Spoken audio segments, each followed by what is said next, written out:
Antes que nada, yo quiero contar, si me permitís, cómo llego a vos, porque fue todo muy sincronizado.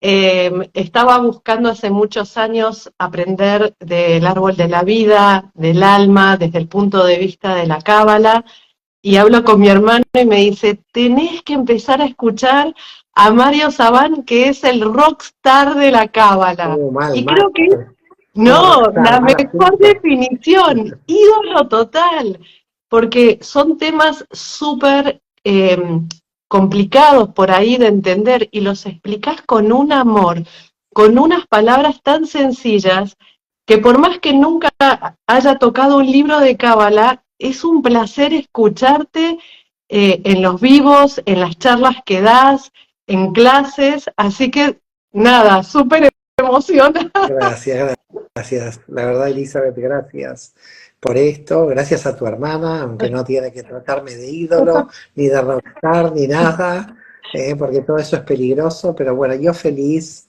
de que el mundo está despertando, de que la espiritualidad a nivel mundial, y sobre todo yo creo que lo interesante que se está dando es una espiritualidad seria, una espiritualidad que a mi modo de ver tiene fuentes, tiene interpretaciones, produce debates, que también es bueno, porque no todos en el mundo espiritual pensamos lo mismo, ni tenemos que pensar lo mismo, porque cada alma tiene su camino.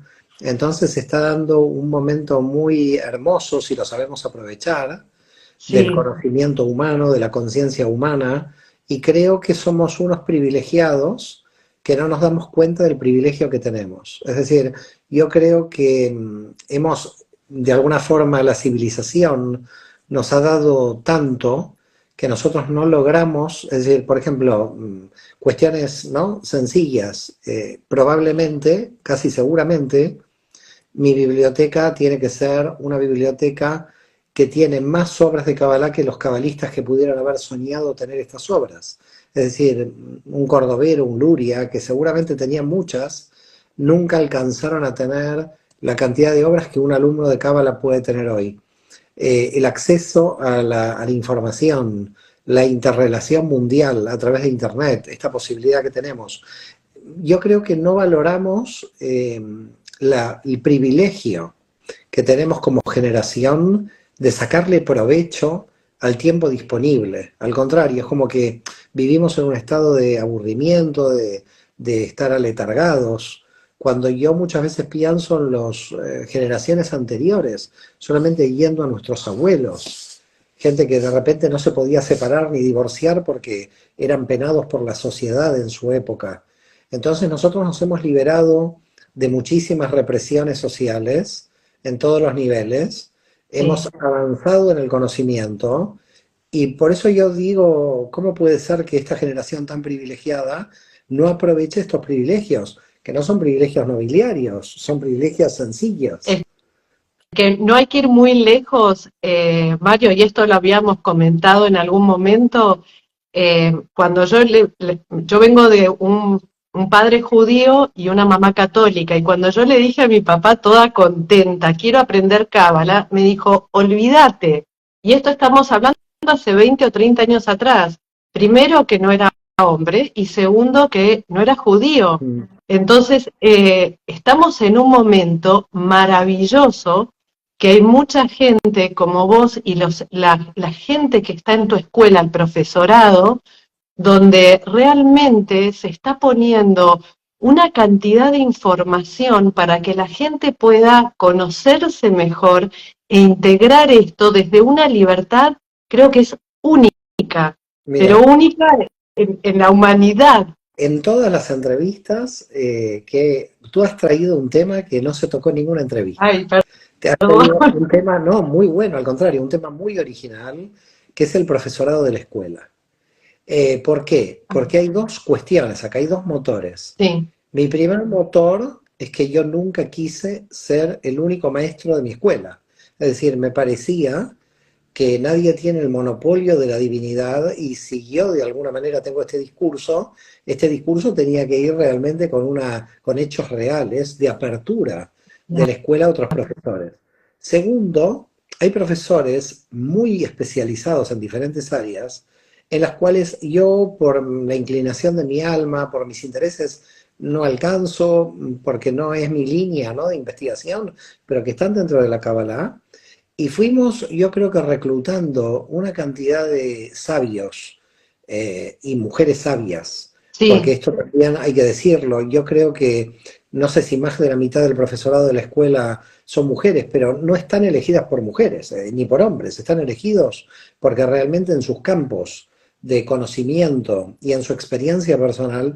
Y entonces esta entrevista yo creo que la voy a utilizar de buena manera por favor. para darles un abrazo a todos los profesores de la escuela, a Rosa Gómez, que ahora está haciendo una gira por América Latina, a tantos, realmente estamos hablando, casi calculo, de más de 100 profesores hoy en la Yo escuela, ¿eh? tuve, Entonces, muy sí, fuerte. gracias a ti tuve la bendición, porque no encuentro otra palabra, de poder estar hace 2 años bueno, era un curso donde se presentaba el profesorado, no a todos, pero una vez por semana había una charla con el profesorado, y la variedad de personas, de culturas, de que eran mujeres y hombres, y claro, yo que venía con este pensamiento cerrado que me había ofrecido mi papá de que las mujeres en la cábala no, y encontrarme con mujeres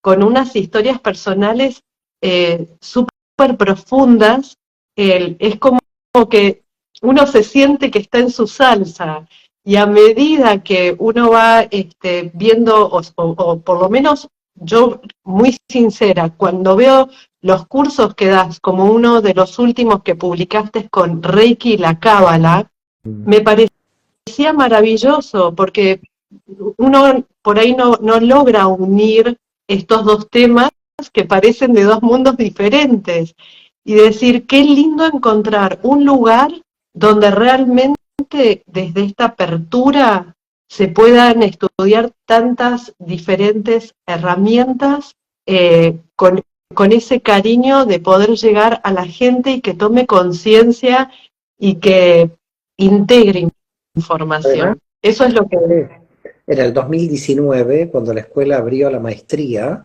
se apuntó muchísima cantidad de gente. La verdad que creo que hay como 100 maestros de la primera generación aproximadamente, entre 90 y 100 maestros.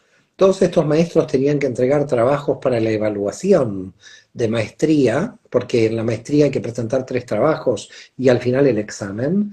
Y Sí. de estos maestros realmente salieron maestros que yo los llamé directamente a la escuela porque tenían un bagaje intelectual y de experiencia espiritual tan brutal que yo dije, esta gente tiene que entrar en la primera línea. Y ahora fíjate que debemos tener entre 150 y 200 de la segunda generación, y realmente una escuela no que deja al alumno eternamente como alumno, porque lo que me he dado cuenta de las escuelas espirituales, y lo digo con mucho respeto, es que los alumnos siempre quedaban en calidad de alumnos y nunca se podían convertir ellos en maestros. Y me parece que no puede nadie tener el monopolio de quién es maestro aquí, porque hay que abrir espacios. Y a veces hay mucho ego, a pesar del mundo espiritual, hay mucho ego en no abrir espacios, como alguien que va a competir con alguien, cuando en realidad la conciencia de la experiencia espiritual es que nadie compite con nadie, sino que estamos todos juntos en el mismo barco. Pero fíjate que tú miras otras escuelas y siempre ves como a un gurú o a un maestro muy grande y tú dices, bueno, esta escuela pone a otro maestro, no, no tiene ningún segundo, ningún tercero, ningún cuarto. Yo lo veía muy sospechoso y no quería yo recorrer ese camino. Es decir, Claro. yo no quería recorrer el camino del monopolio del maestro con alumnos eternos. Me parece que en algún momento el alumno tenía que también ser maestro, tenía que salir al ruedo. De hecho, a algunos los he empujado en cierto modo, los he empujado a ser maestros. Y ahora ya no tiene, y ahora ya no tiene alternativa, porque ya los conoce medio mundo y están ya ahí y ya no pueden hacer nada. Pero yo creo que lo importante es esto, lo que realmente es un discurso, llevarlo a la práctica. Porque si no, en realidad hay un discurso paradójico, hipócrita, ¿no? Es decir, las mujeres pueden aprender, pero por otro lado dice que no pueden aprender. Las mujeres pueden ser profesoras o no pueden ser profesoras. Todavía hay muchos grupos de discriminación y creo que la discriminación no lleva a ninguna parte. Entonces hicimos una apertura. Yo personalmente me siento muy a gusto con la apertura, inclusive llamando a maestros dentro de la escuela ortodoxos también, es Sí. decir, con líneas inclusive mucho más cerradas, que también yo traje dentro de la escuela, porque también no tenían que coincidir los maestros con mi propio pensamiento, es decir, los maestros no tenían que ser clones del director de la escuela, al contrario, lo que tenían que ser es cada uno con su pensamiento. Y te digo más, los profesores, que luego algunos se fueron de la escuela, porque también, ¿no? Los seres humanos tienen sus propios Tu caminos y está propio bien. camino, sí. Eh, Nunca fue porque la escuela no les dejó el espacio. Es decir, siempre la escuela estuvo abierta Sí. a que se realice un curso de personas que no tenían la misma línea, y creo que, bueno, hemos hecho lo mejor posible. Y muchos han tomado su camino, que me parece perfecto, porque al final todos tienen que tomar su camino. Tampoco tienen que estar en la escuela obligadamente. Es decir, es más, muchos de los maestros de la escuela terminaron creando sus propias escuelas, lo cual esto fue muy bueno para nosotros, porque si no, ¿qué tipo de maestros estábamos creando? Es que eso es lo lindo, ¿no? Ver cuando alguien justo comentó, ¿no? Cuando también el alumno supera al maestro, y eso también es como que uno se llena de alegría y gozo porque ve que realmente otra persona tomó la herramienta, tomó el conocimiento, tomó toda esta sabiduría desde el amor y lo potencia. Entonces, uno no, También, o sea, el lugar del gurú yo creo que hoy por hoy medio que está cayendo, por no decir sí, desapareciendo, pero se y eso es algo que a mantiene, ¿eh? mí Pero me se atrajo mantiene, lo mucho puedes ver. a, a nivel de comunicación, de vuelta, ¿no? Me quedo en tu escuela. Estamos monopolizando el tema de la escuela, pero después te tengo para bombardearte con un par de preguntas así. Eh, y entonces eso es lo que se ve, que sí, que el responsable de la escuela eres tú, pero que es el equipo el que da, digamos, las clases, ¿no? Y eso para mí es un tesoro maravilloso, como alumna, como persona que investiga, que quiere saber un poco más, que quiere entender otros temas, encontrar un espacio así. Entonces, ya sé que por ahí muchos los elogios no te gustan, pero para mí eso habla muy bien también de tu persona y del espacio que estás dando a otros, a otros alumnos en que sean maestros, a otros alumnos que abran sus escuelas y que haya como esta, no sé si la palabra es hermandad, pero este respeto y este cariño también a este otro. Claro, Creo que de eso se trata justamente, ¿no? De armar una red, de ser unos con el conocimiento, eh, pero bueno, eso es esto tiene que por ver, lo cual, esto también tiene que ver con mi historia personal. Cuando yo publiqué mi primer libro, antes de la publicación, yo vivía en Buenos Aires, tenía 22 años, yo publiqué mi primer libro a los 24 y recuerdo que entre los 22 y 24 iba presentando mi libro a diversas editoriales sí, y me veía muy joven para publicar el libro, lo cual era cierto, era joven. Y siempre me dije, el día que sea grande, y al final llegué a ser grande, el día que sea grande voy a recordar este momento para no defraudar a los jóvenes y a aquellos que quieren tener un espacio, porque yo veía que no había forma de tener un espacio. Tengo una anécdota, me acuerdo, con Ricardo Feierstein, que si me escucha le envío un gran saludo, un hombre que muchos años estuvo en la biblioteca, en la editorial Milá de AMIA, que me acuerdo que fui y él me dijo, no, acá publicamos a Woody Allen, acá publicamos a... Claro, aquí Mario Sabán, ¿quién lo conocía? Un joven de 22 años. Y recuerdo que me dije en ese momento, tiene que haber para la gente capacitada, para la gente que se ha esforzado en el estudio, para la gente que tiene experiencia, para la gente no visible, si yo logro ser visible, ¿por qué no visibilizar a realmente almas tan elevadas, especializadas en diversas disciplinas, ¿no? En la astrología cabalística, en el coaching, en el área empresarial, en la física cuántica. Es decir, hemos abordado una cantidad en los últimos 3 años de áreas en relación con la Kabbalah que realmente yo estoy orgulloso de todos los profesores y de la preparación que ellos a nivel personal, y también orgullosos de que ellos hayan dado muchos el paso de crear sus propias escuelas, que si Dios quiere crecerán, y siempre han contado con todo mi apoyo. Yo les he dicho a todos los profesores que inclusive a sus escuelas, si ellos me invitan, yo puedo dar una conferencia para poder ayudarlos y que, porque al final, ¿de qué se trata? Si la era mesiánica tiene un objetivo, es que todos sí, los seres humanos nos tenemos que ayudar entre todos, es decir, que lo tenemos que poner en práctica. El problema es justamente la práctica. El problema es que en la teoría sabemos lo que es la era mesiánica y que en la práctica no lo logramos, no lo logramos llevar a cabo. Y entonces hay que tratar de mostrar, de alguna forma, esos destellos de luz de la era mesiánica en nuestra realidad. Y creo que poco a poco todo el mundo va poniendo su grano de arena, y este es el nuestro. Y también feliz de las entrevistas que se multiplican y que también la gente va escuchando y va oyendo, y entonces Internet hace de una multiplicidad, de una multiplicación de la luz, ¿no? sí. Yo creo que si llegó a Internet a nuestras vidas es una multiplicación de la información increíble, y creo que esto nos hace crecer a todos al final, todo, porque todo vuelve. Es que aparte ahora es como que por eso volviendo un poco a lo que comentabas antes, ahora es como que se abrió mucha información.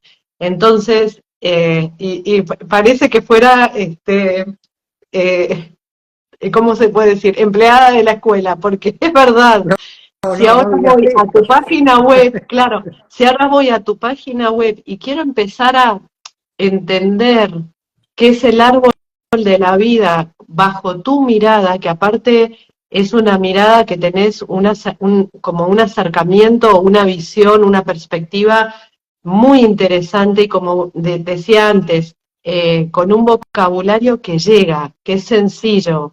Yo estudié en la Universidad de Relaciones Públicas y me acuerdo que tenía un profesor que decía, cuando el profesor utiliza palabras difíciles es que no quiere transmitir el conocimiento. Y eso fue algo que me lo dejó como grabado, como un sello en la mente. Y realmente hay un curso que tenés disponible, que uno lo puede hacer online, que puede ser a su propio ritmo, que no es como antes que hay que esperar y seguir el calendario para ver cuándo lo haces para poder acceder a esa información. Por eso creo que es este momento maravilloso en que estamos viviendo como humanos, que nuestras almas también pidieron estar en este momento tan único y especial. Y Muy, sobre todo te digo, Elizabeth, la cuestión del contenido, porque lo que ha sucedido en las redes es mucha, digamos, un poco de lo que sería el sofismo, ¿no? Los sofistas que hablaban y no decían nada con profundidad. nada, Creo que el lenguaje sencillo tiene que ir de la mano con la profundidad, y se puede.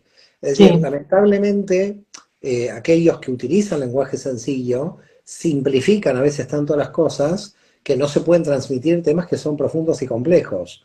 Y no es contradictorio, se puede utilizar un lenguaje sencillo mostrando temas complejos y analizando temas con profundidad. Creo que exacto. la gente a nivel espiritual pide profundidad, la gente a Sí, nivel espiritual pide seriedad.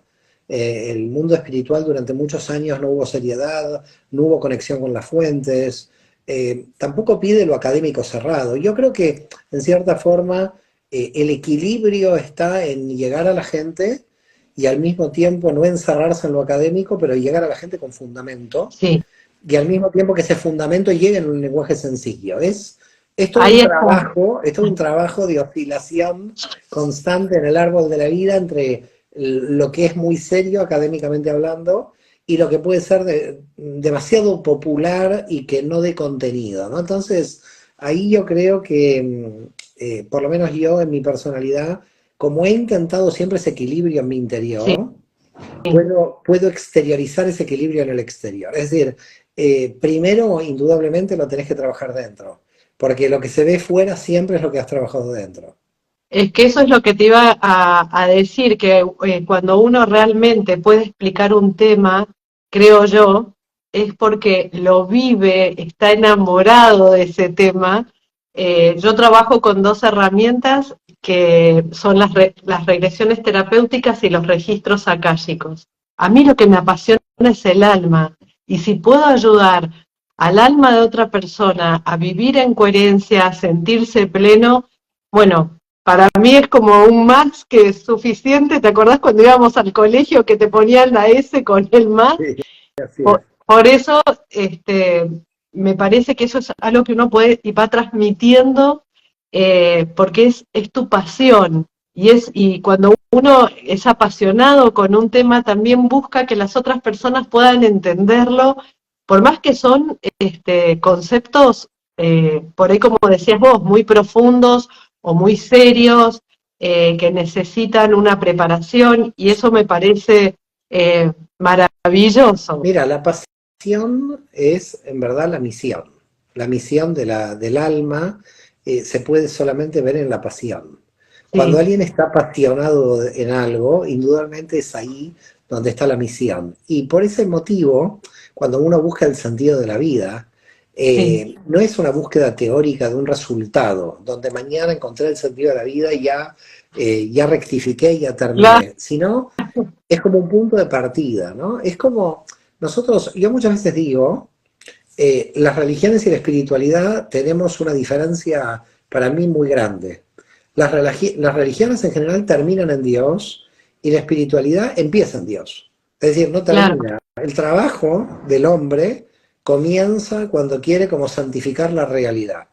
En cambio, en la religión es, encontré a Dios, ya lo tengo controlado, y como creo en Él, se termina el trabajo.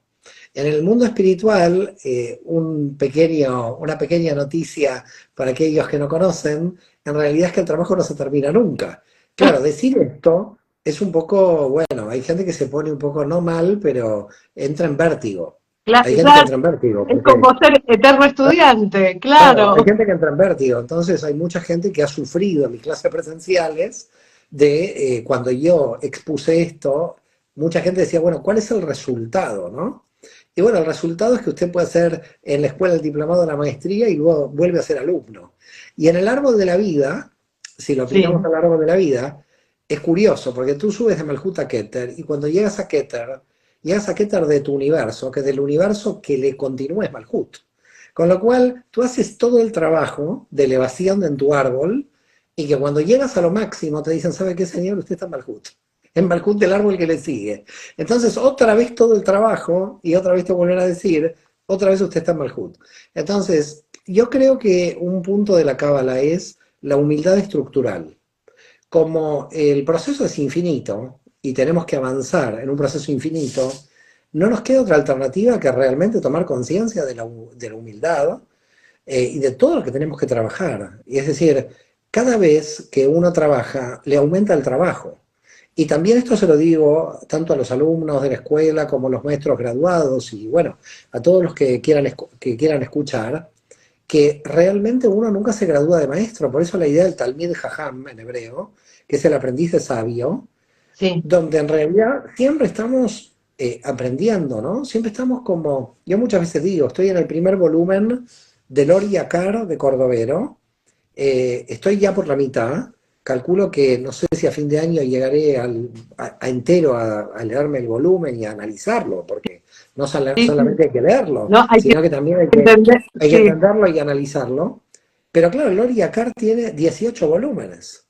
Entonces, cuando tú te encuentras con tamaña sabiduría, en una escala donde el ser humano es nada, porque prácticamente tú sabes que en la vida física no te van a alcanzar los años para alcanzar este nivel de sabiduría, yo creo que aparece para mí un efecto de éxtasis, un efecto de, a través de lo que los cabalistas con su sabiduría han escrito, más allá del oral, pero bueno, solamente con lo escrito, realmente hay una sensación de infinitud, hay una sensación de no terminar y hay una sensación de niveles infinitos de avance de la conciencia.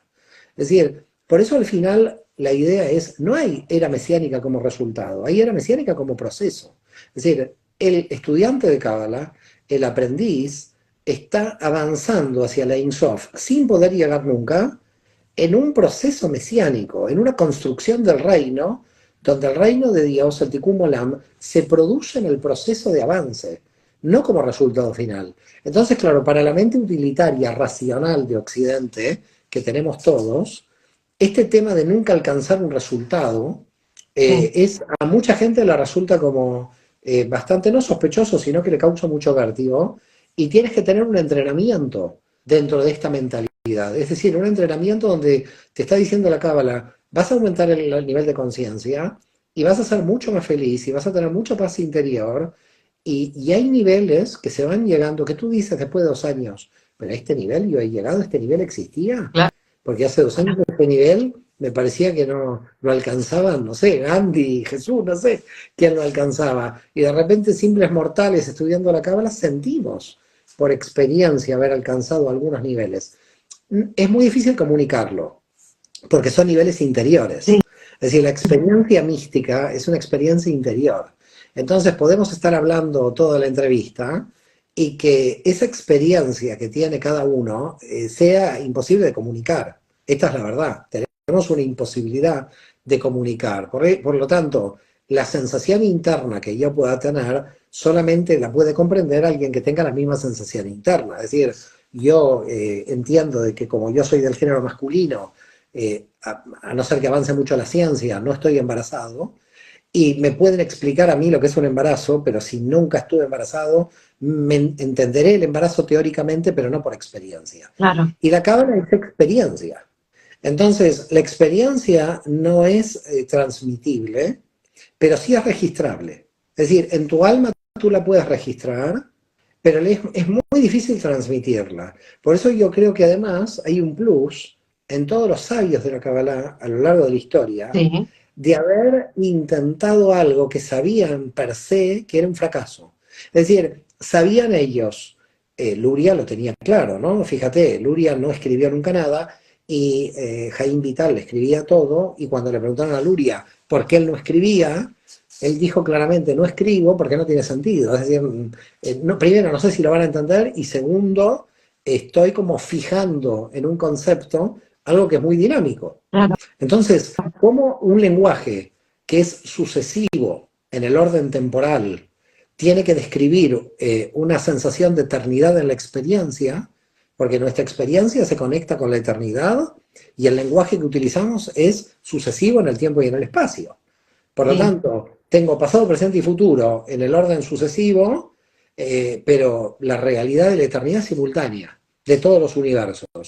Entonces, claro, yo creo que los místicos han logrado, por lo menos los cabalistas, los místicos del judaísmo, que son los que yo más o menos conozco, han logrado algo que es enfrentarse a un fracaso, porque se enfrentaban a un fracaso, sí, pero así y todo, tener la valentía de intentar comunicar lo incomunicable. Es decir, los cabalistas realizan actos heroicos cuando intentan comunicar las paradojas, la mentalidad circular. Por eso Bulafia terminó en la numerología, en la circularidad de las letras, en las meditaciones circulares. Ya Bulafia estaba tratando de buscar herramientas que de alguna manera comprendieran el lenguaje desde otros ángulos, no por la interpretación. Y lo lograron. Entonces, y lo que te pones a pensar es cómo intuitivamente han logrado saltarse los límites de nuestras capacidades lógicas. Es decir, trabajaron en áreas invisibles de la realidad, describieron con el lenguaje áreas invisibles, que hoy la puede describir la física cuántica, pero que en su momento, hace 4 o 5 siglos, no las podía describir nadie. Y no eran imaginaciones, eran descripciones de realidades abstractas. Entonces, cuando tú analizas las meditaciones de Sharabi basadas en Luria, y Luria decodifica los niveles de comprensión del universo a través de los nombres de Dios, y hace combinaciones de los nombres de Dios para entender los sistemas de transición entre los universos, es que, Dios mío, estás analizando física. Estás analizando física realmente, de manera intuitiva. Yo creo que el gran momento de la historia humana va a ser cuando realmente los físicos, y hay algunos jóvenes físicos, sí, empiezan a investigar la cábala. Creo que todavía estamos ante las puertas de algo muy potente que no hemos cruzado. No se han cruzado. Los cabalistas en general, muchos de ellos son ortodoxos y lo han llevado al tema ortodoxo, al tema religioso. Máximo algunos lo han llevado al tema psicológico, pero difícilmente han entrado en lo cosmogónico. Algún autor americano sí entró en lo cosmogónico, pero no hasta el fondo. El día que se comprenda la cosmogonía de Luria, de la física cuántica en serio, hasta el fondo, no todavía en la superficie como la entendemos hoy, sino hasta el fondo, creo que vamos a estar ante un descubrimiento muy grande, porque a mi modo de ver los cabalistas pudieron intuir algunas cuestiones de la realidad que se nos escapan. Fíjate, te voy a dar un ejemplo de esto. A ver. Salomón Ben Gabirol en el siglo XI se dice que creó a una golemisa, a una mujer con inteligencia artificial. Y el Maral de Praga creó al Golem de Praga, un hombre con inteligencia artificial. En el Sefer Yetzirah aparecen unas meditaciones de 26 horas para crear inteligencia artificial. Ahora, te voy a dar un dato que está en el libro de Brian Lancaster, que es un estudioso de la Cábala de Inglaterra, creo, que no sé si es de Estados Unidos o Inglaterra, creo de Inglaterra, donde hay una anécdota, creo que esta anécdota no la comenté nunca en ninguna entrevista. Hay una anécdota en esa obra donde Marvin Minsky y los primeros creadores de la inteligencia artificial, los tres eran de tradición judía, dos habían heredado el día de su bar mitzvah de sus abuelos, cuando ellos iban a cumplir 13 años y tenían que hablar la Torá, un pequeño papel donde decían que ellos descendían del Maral de Praga, y que el Maral de Praga, alguno de sus descendientes iba a crear inteligencia artificial, siendo descendiente del Maral de Praga. Los dos de los tres, compararon los papeles y coincidían los papeles de que ambos eran descendientes del Maral de Praga, y uno de ellos, el tercero, que era ateo absoluto, dijo: yo tiré el papel porque mi abuelo me contó una historia de su imaginación que yo era descendiente del Maral de Praga. Entonces, me parece que en la Cábala suceden cosas que están más allá del campo de la lógica. Es decir, cuando nosotros, por ejemplo, hablamos de Nostradamus, es que Nostradamus tenía un abuelo cabalista. Nostradamus tenía origen judío, pero no solamente origen judío, sino que el abuelo de Nostradamus, que probablemente por ahí le enseñó todas las cuestiones de astronomía y todas las grandes profecías de Nostradamus, probablemente vengan de uno de los abuelos judíos de Nostradamus que estudiaba Cábala. Entonces, cuando empiezas a atar todas estas cuestiones, que el tarot por un lado, que la masonería por el otro, que el abuelo de Nostradamus, que los creadores de la inteligencia artificial, te vas dando cuenta que llegas a una conclusión, que es la conclusión a la que por lo menos llegué yo. Lightman también llegó a la misma conclusión, hace muchos más años que yo, en la Cábala, que la Cábala es una ciencia, que la Cábala es una ciencia. Estamos ante una ciencia, y es una ciencia de la espiritualidad. Entonces, ¿por qué es una ciencia? Porque una ciencia tiene métodos, y en la Cábala tenemos métodos. Entonces, yo te diría que el que entra en el mundo de la Cábala le es muy atractivo porque entra al campo científico. Entra al campo científico. La Cábala une espiritualidad y ciencia, porque en realidad no es que la une, es lo mismo. Es decir, lo que estamos estudiando en Cábala, que son todas las ramas del conocimiento. Yo muchas veces he dicho, a mis alumnos lo he reiterado y lo digo públicamente, que desde la Cábala uno tiene acceso a todas las disciplinas. De hecho, mira lo que me sucede a mí en el marco de la escuela, en el marco de mis libros, las tesis doctorales. Desde el punto de vista de la Cábala, uno puede entrar en todas las disciplinas. Es decir, en la Cábala tenés filología, psicología, teología, arquitectura. De hecho, justamente ayer presenté un libro de un profesor de la escuela, Francesco Sopelsa, italiano, donde habla de la influencia de la Cábala en la arquitectura. Con lo cual, ¿qué es lo que tenemos? Tenemos una ciencia que lo abarca todo, que es comprensible, que te da paz interior y que te extrae todo tu potencial. Entonces, claro, si ya tienes esto, para mí es como la piedra filosofal. Es decir, si voy a tener paz interior, si voy a ser feliz, si me encuentro frente al infinito de mi avance del potencial, yo no pido nada más de la realidad. Yo no pido tener un auto más, un auto menos, no me interesa, porque estoy ante un éxtasis. Es decir, no es que la materia a uno no le interesa porque vive en la materia, pero digamos, si tienes paz interior, felicidad, ¿sabes por qué tu alma vino a este mundo? La materia luego es un instrumento al servicio de tu crecimiento. Entonces, claro, cuando llegas a este punto, que es lamentablemente el punto a donde mucha gente no ha llegado, porque mucha gente, o porque tiene problemas económicos, o porque como tiene un vacío existencial, lo tapa con tema material, porque el gran siglo, nuestro gran siglo XXI es el siglo de la espiritualidad y el siglo del vacío existencial. Es decir, sí, la realidad es esta. ¿Por qué vacío existencial? Porque nunca tanta gente no tuvo nada que hacer. Nunca tanta gente a lo largo de la historia ha tenido tanto tiempo disponible. Y entonces estamos ante un momento de la historia clave donde la cábala puede dar una respuesta muy importante porque te da un trabajo infinito de crecimiento personal y por lo tanto te ocupa todos los espacios posibles y no hay más vacío interior. El vacío interior es porque la gente encuentra sucedáneos, encuentra reemplazos. ¿Cuánto vas a ir al centro comercial? ¿Un domingo, dos domingos, tres domingos, cuatro domingos? Va a llegar un momento que el centro comercial, ¿cuántos zapatos te vas a comprar? ¿Cuatro zapatos, cinco zapatos? Es decir, el campo de la materia ya no da más respuesta. eh, Lo que puede dar el campo de la materia es sacar a la pobreza de la pobreza, y cuando suceda esto, fíjate lo que ha pasado. El sobrepeso ha superado al hambre. Es decir, hoy tenemos de 7.000 millones de personas en el mundo, más o menos unas 400, 500 millones de personas en situación de hambre, que entiendo que con los próximos años se va a terminar, pero tenemos casi 2.000 millones de obesos, que no están sí. en su peso. Y esto habla de la sociedad en la que vivimos. Es decir, estamos ante una sociedad obesa porque en realidad el problema es que espiritualmente no estamos dando respuesta. Entonces, yo creo que tenemos una responsabilidad muy grande, todos aquellos que estamos en el campo espiritual, de realmente informarle a la gente de que ese vacío existencial no es real si se trabaja profundamente.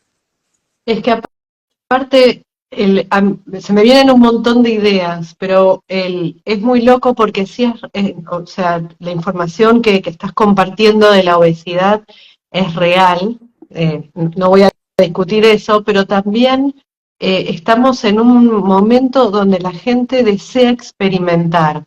Entonces, eh, desde el 2012 podemos decir, a esta parte la gente viaja mucho más. Antes era, o por lo menos con nuestros padres, era como, bueno, cuando sean grandes, cuando me jubile, cuando llegaba por ahí un dinero extra y decían, bueno, vamos a ver si nos lo podemos permitir. Y ahora tenemos hasta los nómadas, que es esta gente que se la pasa viajando, que donde hay internet ya está. Y creo que también eso, este experimentar que tanto hablabas, trae como esta cosa buena y esta cosa también que por Claro. ahí no es tan buena, Sí, porque llega un momento que, claro, una vez uno se siente que dónde están las raíces, ¿no? ¿A dónde me puedo asentar? Y eso también está, o sea, no hay nada malo ni nada bueno, es parte del camino, pero tenemos muchas facilidades y hay mucha gente que con el tema de la obesidad había hecho una formación de alimentación holística y hablaban de la cantidad de, no sé cómo decirlo de una forma correcta, educada, pero de porquerías que consumimos porque no queremos cocinar, porque está más fácil si está, viste, si, cuando ya te compras el plato y lo calentás en casa, por esta rueda de hámster que siempre estamos corriendo, que llegó el móvil, no voy a decir ninguna marca, ¿no? Te lo compras y a las 2 semanas salió una nueva claro, versión y no, decís, lo que sucede, Elizabeth, es, lo que está sucediendo aquí es que cuando alguien antiguamente es nuestra generación cuando éramos pequeños, sí, eso es antiguamente, ¿eh? Estamos hablando de hace nada más que 30 años, esto ha cambiado en los últimos 30 o 40 años. Cuando nosotros todavía éramos pequeños o jóvenes, hace 40 años, podíamos decir que valorábamos las cosas porque nuestros deseos no se satisfacían rápidamente. No había exacto, una satisfacción rápida, no había inmediatez en la satisfacción.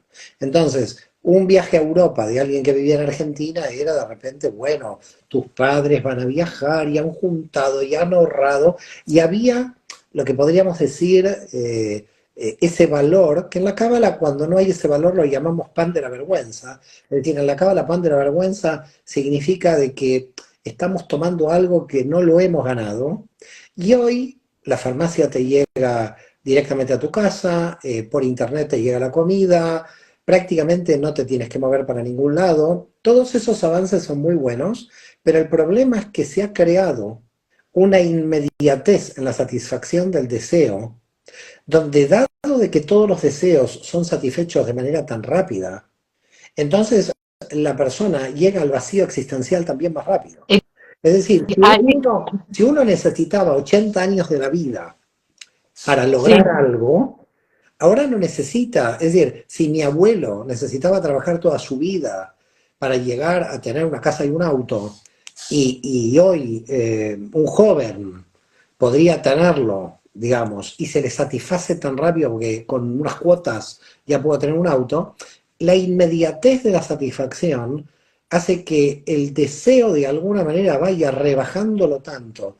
La satisfacción es tan brutal que prácticamente el sujeto cada vez desea menos y es al desear, efímera. y al desear menos, estamos ante un proceso donde ya es una persona hastiada, aburrida, esa persona hastiada y aburrida ya no sabe dónde poner la energía porque va acumulando energía y por lo tanto la energía empieza a desviarse.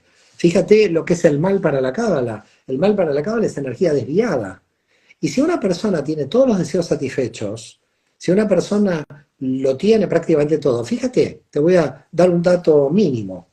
Cuando yo trabajé en mi primer libro, entre el año 87 del siglo pasado y el año 1990, Sí, durante 3 años, yo recuerdo que me tenía que ir a las bibliotecas, tenía que buscar los ficheros, me sí, tenían que conseguir un libro, y entonces yo luchaba en los ficheros para conseguir un libro.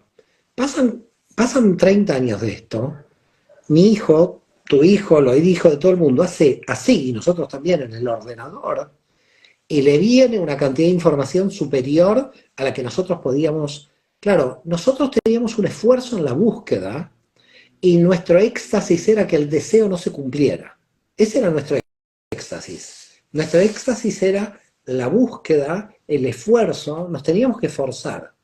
En este momento hay tan poco esfuerzo, produce tanta falta de valor por falta de esfuerzo, hay tanta falta de mérito en el esfuerzo porque no hay esfuerzo, que no estamos pudiendo valorar en lo privilegiado que tenemos en esa inmediatez. Es decir, yo puedo valorarlo porque vengo de esa generación donde buscaba las fichas en la biblioteca, entonces para mí todavía es un milagro Internet, pero la generación que nació con Internet, que no buscaba en la ficha como nosotros, tiene tan rápido, consume tan rápido todo, que básicamente es como que entra en una especie de limbo donde, aunque no esté drogándose ese joven, la satisfacción es tal que el vacío es muy grande. Entonces, claro, ahí viene la droga, el alcohol, todo, empieza todo porque este joven ve que llega sin esfuerzo, ¿no?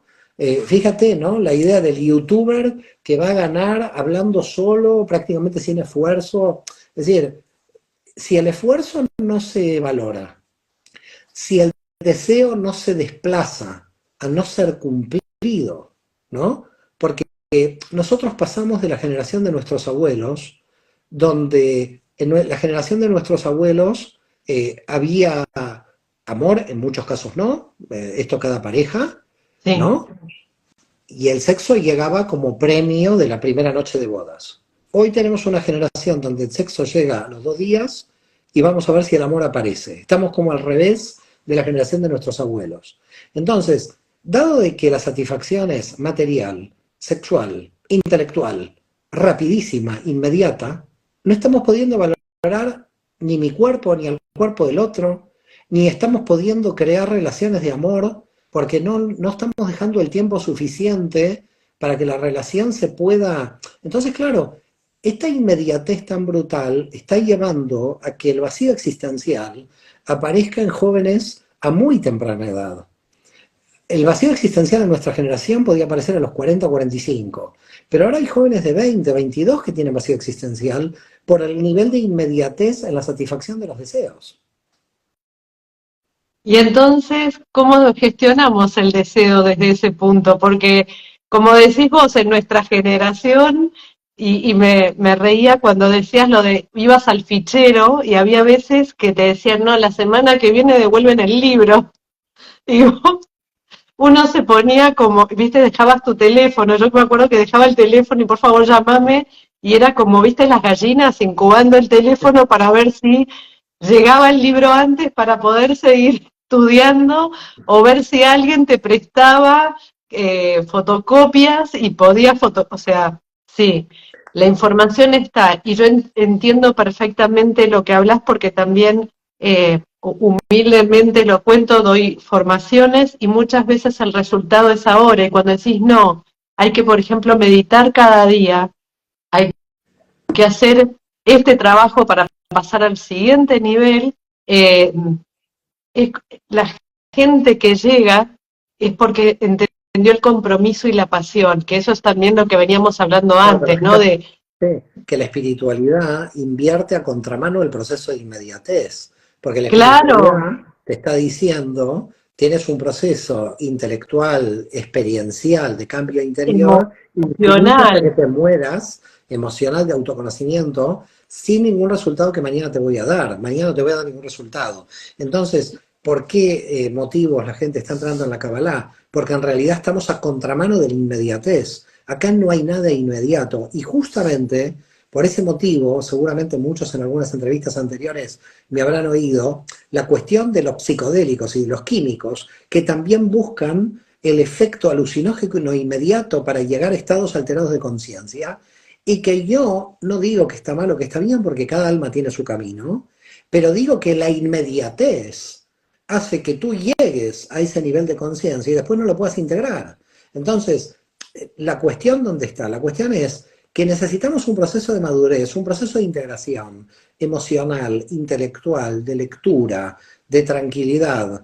Y si no entramos en esta dinámica, si no ralentizamos esta dinámica, pero la ralentizamos al servicio de poder crecer bien, claro, porque la trampa en la que nos encontramos es que la aceleración social es superficial, no hay aceleración en el contenido. No hay crecimiento en el contenido.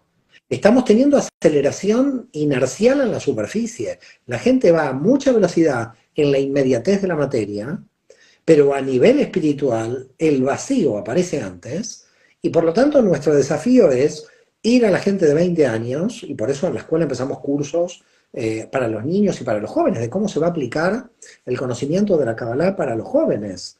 Que ya hay, por ejemplo, Verónica Yankelevich, una maestra, una profesora de Ort, lo está realizando en pedagogía infantil, Rosa Cohen. Hay ciertas profesoras que están aplicando la Cábala a los infantes y a los adolescentes. ¿Y por qué? Y simple, porque lo que está sucediendo es que está cada vez aumentando más el suicidio juvenil. ¿Cuál es el motivo? Porque llegan antes al vacío existencial. Entonces, no es que a las drogas se las combate con la policía, ni al alcohol con la policía. El alcohol y las drogas van a seguir existiendo si hay vacío existencial. Y al vacío existencial, la única forma es darle de alguna manera comida en donde tiene que comer, que es aumentar el nivel de conciencia. Entonces, que la gente se ponga a trabajar, que se ponga a estudiar, que la gente tenga un desafío de crecimiento de su vida global. Imagínate, a la inmediatez, si le sumamos otro factor que no hemos hablado, y es cómo se ha estirado la vida. Porque ahora no, la gente antes moría a los 50, a 60 años, y cuando alguien declaraba hasta que la muerte los separe, es que la muerte los separaba rápido. claro. Entonces ahora la gente podemos llegar a vivir hasta los 100, 120 años. Por supuesto hay casos de que uno se muere mañana, aunque tenga 50, 60, si hay una enfermedad grave, pero en general la media de vida es larga. Ahora, imagínate hoy un joven que entra en el vacío existencial a los 20 y sabe que va a vivir 100 años. ¿Cómo se sostiene esto? ¿Cómo se sostiene Por eso lo digo, por ese motivo, si no está el elemento espiritual, esto no se puede sostener. No, no se puede sostener y aparte porque, sabes, otro tema que también es interesante para que veamos es la parte de la sociabilización, ¿no? Después de lo que vivimos en el 2020 nos ayudó a aislarnos todavía más y una de las cosas que se dice para llegar a los 100 es tener un lindo entorno, ¿no? Vivir en armonía con el entorno. Y el entorno acá, en este caso, no significa el entorno de la ciudad, del campo, se trata de la gente que te rodea. Entonces, como decías vos, con este vacío existencial, con esta inmediatez, las amistades también hay que cultivarlas, porque es también ese entorno el que nos ayuda y lo que nos acompañan. Totalmente de acuerdo, pero hay que ir evaluándolo lo antes posible. Tenemos las herramientas para operar sobre esto que está sucediendo. Porque lo Sí, curioso es que todas las generaciones a lo largo de la historia soñaron con este momento. sí, Es decir, todas las generaciones de la historia soñaron en que nosotros no gastemos tiempo en buscar la comida porque la tenemos en la heladera, soñaron en que no tenemos que caminar 500.000 kilómetros porque tenemos un auto o un avión. Digamos, todas las generaciones de nuestra civilización, en todas las civilizaciones a lo largo de la historia, soñaron que una generación le iba a sobrar tiempo. sí. Los cabalistas analizaron otra cosa. Cuando llegue el era mesiánico y sobre tiempo, ¿qué tiene que hacer la gente?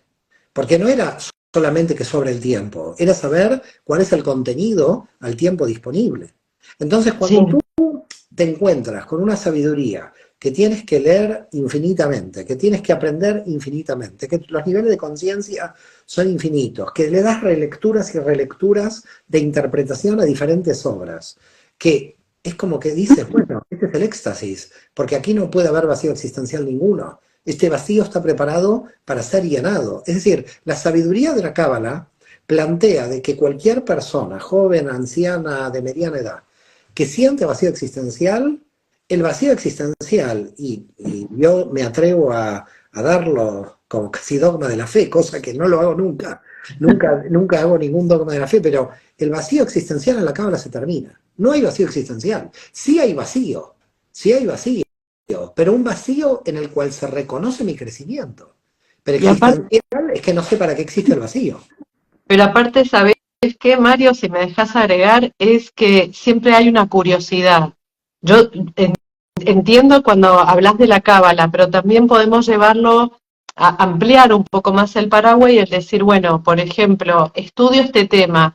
Bueno, pero este tema seguro que te va a llevar a otro, y es ese seguir con ese deseo de seguir aprendiendo, de poder seguir expandiendo, no solo desde el conocimiento, desde el ego, sino de decir, qué bueno, porque también algo que encuentro que nos pone muy en jaque hoy es que nosotros venimos de un análisis científico, vamos aprendiendo por partes, ¿no?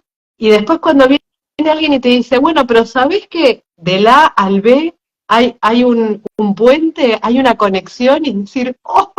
Nada, ¿Viste? Se me iluminó. este, así ¿Cómo? Es que eso es un poco lo que hablábamos al principio de tu escuela, que son que cómo la cábala se puede relacionar con, viste, con esta filosofía, con esta herramienta, con el reiki, con el tarot, con las terapias de vidas pasadas, y eso es lo que es maravilloso, porque es como que uno sigue siempre aprendiendo por esa curiosidad, por esas ganas de seguir adelante, ¿no? fíjate, Que ¿no? eso, Fíjate lo que decimos, cuando uno se levanta a la mañana, se tiene que sí, levantar con un deseo, porque si no, sí, no te levantás, te quedás ahí en la cama.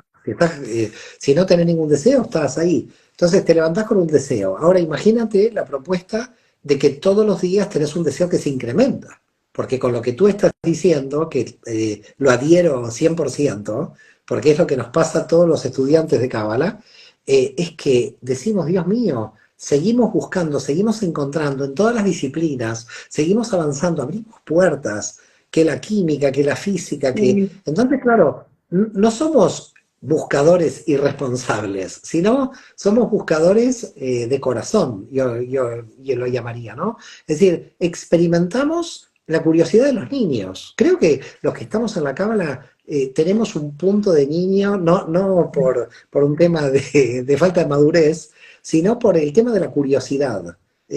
Nuestra curiosidad es infinita. La cábala, muchas veces yo digo a mis alumnos, te da agua con sal. Entonces tú bebes para saciarte la sed y luego estás desesperado, tienes más. Si algo fascinante tiene la vida, es que de un deseo lo puedes incrementar, no satisfacer.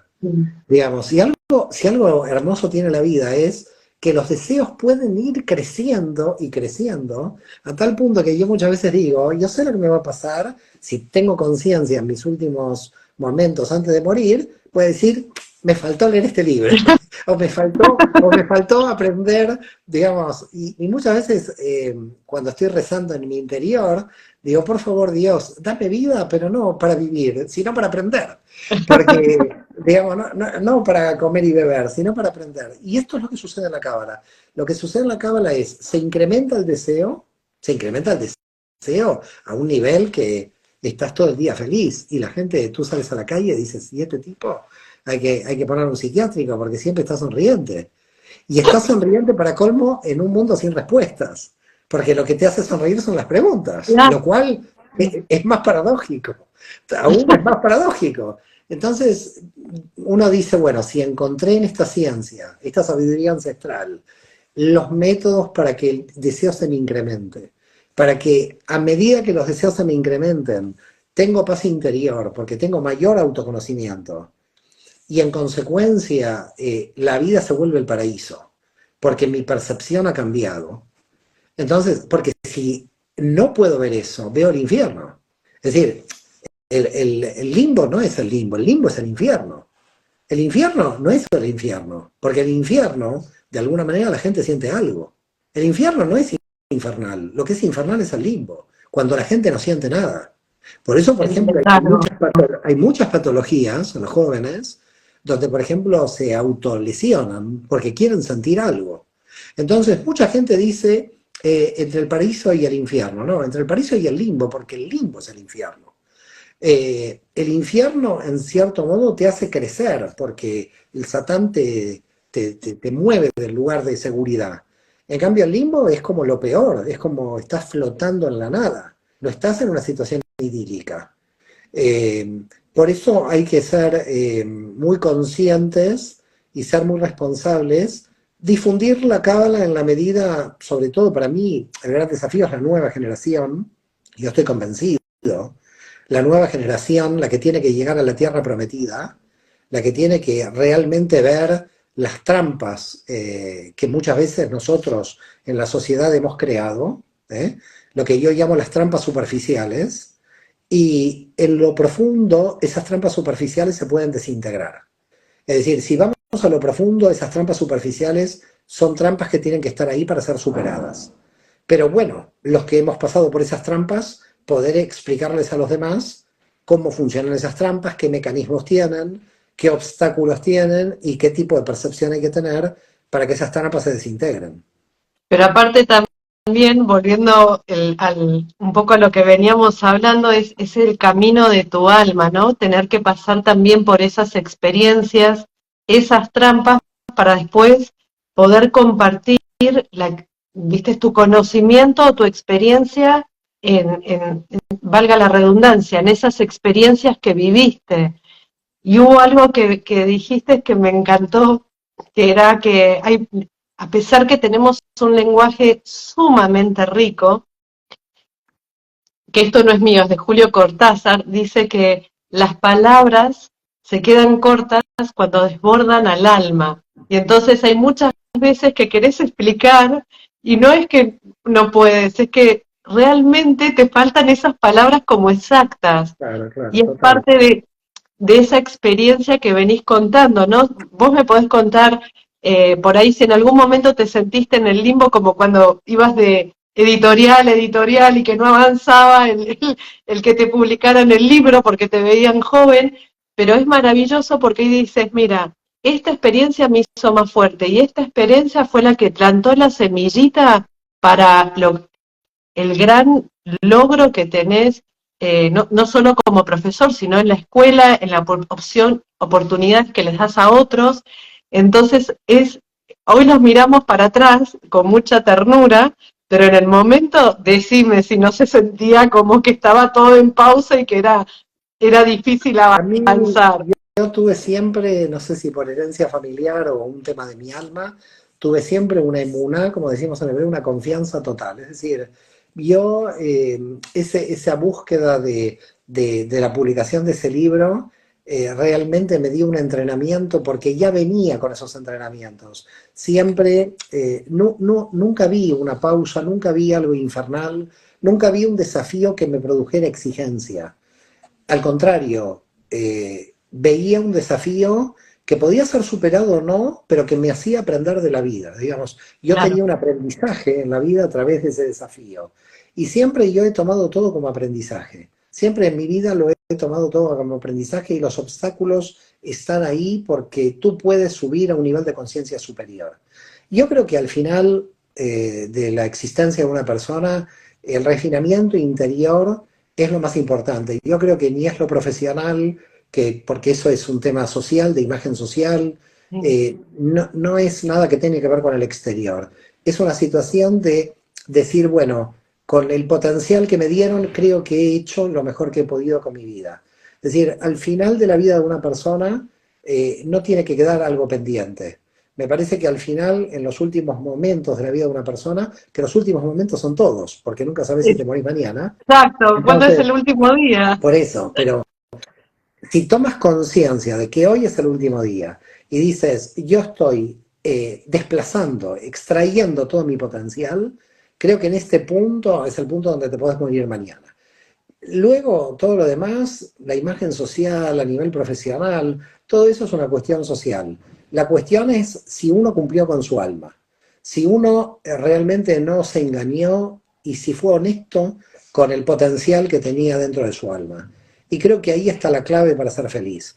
La clave para ser feliz no tiene que ver con la materia, no tiene que ver con el exterior, tiene que ver con una percepción de decir, a mí Dios me dio este potencial, Dios, la naturaleza, hay gente que no cree en Dios, Sí, puede entender qué es la naturaleza, la biología, lo que cada uno sí, cree. sí, No importa, sí. no importa. Me dio la naturaleza, me dio la biología, me lo dio Dios, alguien me dio lo que La tengo, me vida, lo dio alguien, vamos, pero la pregunta es ¿qué hice con esto que me entregaron? Es decir, ¿qué es lo que hice con lo que me entregaron? Por eso fíjate que el Talmud dice, nosotros no somos lo que somos lo que hacemos con lo que somos. Entonces, esta para mí es la clave de toda la vida. La clave de toda la vida es que nosotros no somos lo que somos. Somos el potencial oculto de lo que podríamos llegar a ser. Y a mí me parece que si uno de esta existencia se va con el potencial desplegado, muere tranquilo. Muere tranquilo porque lo que vino a hacer lo cumplió. Desplegó toda la energía que vino a desplegar, se fue, gracias por todo, sigan aprendiendo. sí. Y aparte, y una cosita más que me gustaría agregar, que también en esto que estás compartiendo es el poder aprender a desapegarnos, porque eso también es parte del personaje. Pero este conocimiento, esto de haber desplegado el potencial, es del alma. Totalmente, totalmente. Lo que pasa que a veces la gente confunde desapego con deseo. Y justamente son contrarios, es decir, mientras más deseo, más me desapego.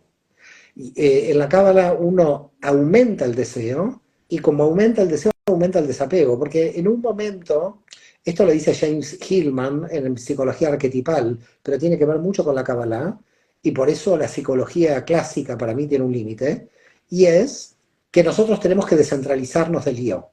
En un momento el yo tiene que quedar atrás. Y ya no hablo ni del ego, porque el ego está en la cábala en el nivel de Yesod. Hablo del yo en el nivel de la Tiferet.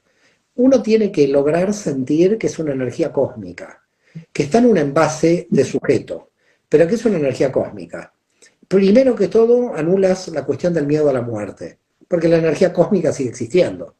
Y segundo, de que siendo la energía cósmica el tema, lo subjetivo no te desgasta, porque en realidad la defensa de la identidad subjetiva desgasta a mucha gente en la defensa frente a los demás. Entonces yo creo que se ahorra uno mucho cuando se deja de defender. Cuando no hay que defender ningún yo, uno ahorra toda la energía para crecer. Entonces el yo tiene que estar descentralizado para seguir avanzando hacia la Ein Sof. No perder ninguna energía en nada.